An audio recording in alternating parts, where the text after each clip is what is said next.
So hello everyone, welcome back to my YouTube channel. और अब जाने की मेरे को ऐसा देख के लग रहा है कि टाटा ने अपनी पॉलिसीज़ चेंज कर दी हैं। बहुत अच्छी तरीके से डिलीवरी होती है अब यहाँ पे।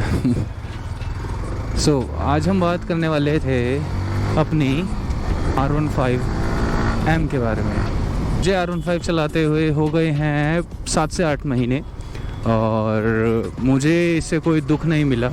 तो हम जो बात करेंगे वो करेंगे एक सच्ची और मुद्दे वाली बात। जो ये गाड़ी चल चुकी है वो है 2188 किलोमीटर्स मैंने इसको रन करा है। टोटल अभी तक 2 सर्विस हो चुकी हैं कि इस बाइक के प्रोज़ और कॉन्स क्या क्या हैं। और जितना भी है सबसे ज़्यादा बड़ा प्लस पॉइंट क्या है, आजकल जो फ्यूल के रेट हैं वो इतनी जल्दी बढ़ रहे हैं तो वहाँ पर अगर आपके पास ये बाइक है तो आप राज कर सकते हो। 10 लीटर से 11 लीटर के अंदर इसने 44 के आसपास का एवरेज दिया, वो भी सर्विस से पहले। अभी थोड़े दिन पहले मैंने इसका माइलेज टेस्ट किया था तो उसमें मेरे को जो रिजल्ट्स मिले थे वो बहुत अच्छे थे। लाइक मतलब ये 45 से 46 की आराम से एवरेज अभी भी दे रही है।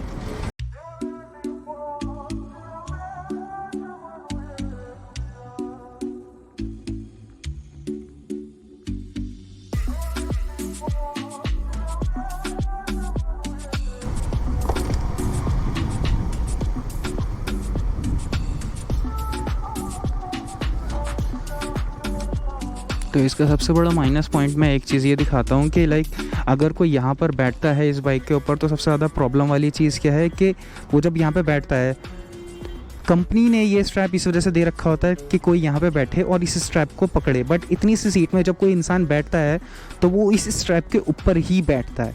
और उसका रीज़न क्या है कि सीट बहुत छोटी है, ठीक है। और उसके बदले वो क्या करता है, जब उसको लगता है, एक तो वो इतनी हाइट पे बैठा है तो जाहिर सी बात है वो पकड़ने के लिए कोई ना कोई चीज़ तो पकड़ेगा ही, क्योंकि बहुत सारे खड्डे आते हैं, उस टाइम पे वो गिर सकता है। तो लोग क्या करते हैं, ये यूँ पकड़ते हैं, ये ठीक है। उसके बाद क्या चीज़ हो रही है कि जब ये कंपनी से आए थे ना तो ये बहुत टाइट थे, लेकिन ये है ना अब इतना ढीला हो चुका है। तो ये ढीला होने का रीज़न यही है कि जो भी बैठता है वो इसको पकड़ के बैठता है। तो मेरे पास तो इसका कोई सॉल्यूशन नहीं था। बस जो मुझे अभी समझ आया है वो ये है कि इस सीट को चेंज करा के मैं सीट कॉल लगा दूंगा, यहाँ पे बैठने का टंटा ही ख़त्म कर दूंगा, क्योंकि वैसे भी बहुत कम लोगों को बैठाता हूँ इसके ऊपर। तो एक और इसका जो कौन है उसकी बात करते हैं कि जैसे यहाँ पे है यामाहा मोटरसाइकिल कनेक्ट। अब जब आप स्टार्टिंग में खुद से इसको कनेक्ट करने की कोशिश करोगे ना, ये बिल्कुल भी कनेक्ट नहीं होता। बहुत बार तो ऐसा हुआ है कि ऐप क्रैश हो जाता है।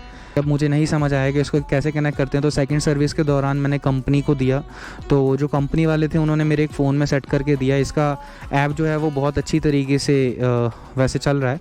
उसका कॉन्स इसके 1-2 मिलेंगे, लेकिन प्लस पॉइंट थोड़े ज़्यादा हैं। प्लस पॉइंट में सबसे बड़ा प्लस पॉइंट ये है कि जो अग्रेसिव टाइप की ये बाइक है, तो जितने भी लोगों ने मुझसे ये चलाने के लिए लिया है, अब जैसे मन नहीं करता है किसी को भी बाइक देने का, बट हाँ ये है यार दोस्ती में देना तो पड़ता है। बट ये है कि जिसको भी बाइक चलाने के लिए दी है वो 5 या 10 मिनट या 1.5 से 2 किलोमीटर चलाने के बाद हाथ खड़े कर देता है, बोल देता है भाई इसको तू ही चला, मैं नहीं चला पाऊँगा। सबसे ज़्यादा बड़ा प्लस पॉइंट ये लगता है कि आपकी गाड़ी को चलाने के लिए नहीं मांगने वाला, क्योंकि जितना भी एरिया होता है ये पूरा का पूरा लाल पड़ जाता है, क्योंकि पूरा प्रेशर आता है। लेकिन आप जब इसको 2 से 3 महीने चलाओगे, आप ये बाइक अगर ओन करोगे तो स्टार्टिंग में आपको दिक्कत फेस करनी पड़ेगी, क्योंकि ये बाइक का थोड़ा अग्रेसिव जो पोस्चर है वो थोड़ा दिक्कत देगा। लेकिन हाँ, अगर आप यूज़ टू हो गए तो भाई साहब इतना मज़ा आएगा ना आपको बाइक चलाने में। लाइक कुछ भी आप कोई भी गाड़ी चलाओ, मुझे सबसे ज़्यादा अभी इस टाइम पे एडवेंचर टूरर चलाने में मज़ा आता है। लेकिन हाँ, इसकी अलग फ़ील है, उसकी अलग फ़ील है। और सबसे बड़ा जो इसका प्रोज में आएगा, जो सबसे बड़ा इसका बेनिफिट मेरे को ये लगता है कि हाँ, ये जब मैं इसको फर्स्ट बारी रोड पे लेकर आया था ईस्ट दिल्ली में, और उस टाइम पे किसी के पास थी नहीं, क्योंकि शराब चल रहे थे, लोगों ने गाड़ी ख़रीदी नहीं थी, तो इस वजह से लोगों को पता भी नहीं था कौन सी गाड़ी है, ठीक है। तो लोग रुक रुक के पूछ रहे थे। और ज़्यादातर इससे पता है क्या होता है कि जब लोग इसको देखते हैं तो ये पूछते हैं भाई कितने सीसी की गाड़ी है, और उसके बाद अगर मैं सामने से बोल दूँ 150 सीसी, तो सबका यही रिप्लाई होता है 150 सीसी है बस ये। तो मतलब हाँ, ये है जो यामाहा ने फिनिशिंग और स्टाइलिंग में जो काम करा है वो तो बहुत अच्छे से करा है। हाँ, बस ये जो टेल सेक्शन है ये भी थोड़ा अपग्रेड कर देते, बट ये चुभता नहीं है उतना, क्योंकि ये एरिया तो पूरा का पूरा नया करा है। पहले वाला जो था वो नीचे से होकर कहीं से आता था और ये एरिया जो छोटा भी था, लेकिन इसको भी थोड़ा चेंज करा है, लेकिन टेल लाइट जो है वो पूरी वही है। ये जो है पूरा आपका कॉम्बिनेशन है। अगर 2,20,000 के करीबन आपको ऐसी कोई गाड़ी मिल रही है जो आप रोड पे लेके निकल रहे हो और लोग आपको देख रहे हैं, ठीक है, और भाई साहब वहाँ पे आपको कंप्लीट ऐसा लगता है कि आपका पैसा वसूल हो गया है। साथ ही साथ में अगर वो गाड़ी आपको एवरेज भी दे रही है बहुत अच्छी, लाइक 40 प्लस भी दे रही है ना, और आपको उसमें एक बहुत अच्छी लुकिंग भी मिल रही है, लाइक स्पोर्ट्स बाइक टाइप, बहुत अच्छी है ये गाड़ी, ठीक है।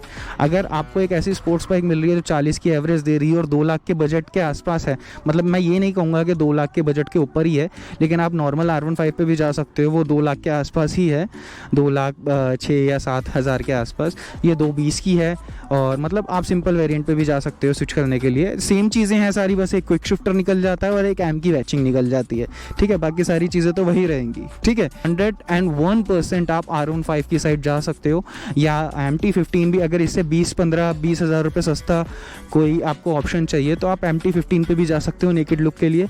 लेकिन अगर आपको फेयर्ड लुक के लिए अगर आपको फेयर्ड लुक के साथ जाना है और यामाहा का इंजन चाहिए, लाइक इतना रिफाइंड और जो इतनी अच्छी एवरेज निकालता है, तो आप R15 पे जा सकते हैं। अगर आपको R15 वर्जन M से रिलेटेड कोई भी अगर वीडियो चाहिए तो मैं आपके लिए हमेशा अवेलेबल रहूँगा। जैसा आप कमेंट सेक्शन में बोलेंगे मैं उस पर ज़रूर वीडियो लाने की कोशिश करूँगा। बाकी यूट्यूब पे अभी नया हूँ तो इसलिए प्लीज़ आप लोगों का सपोर्ट ही मुझे आगे पहुँचा सकता है। Love you all, signing.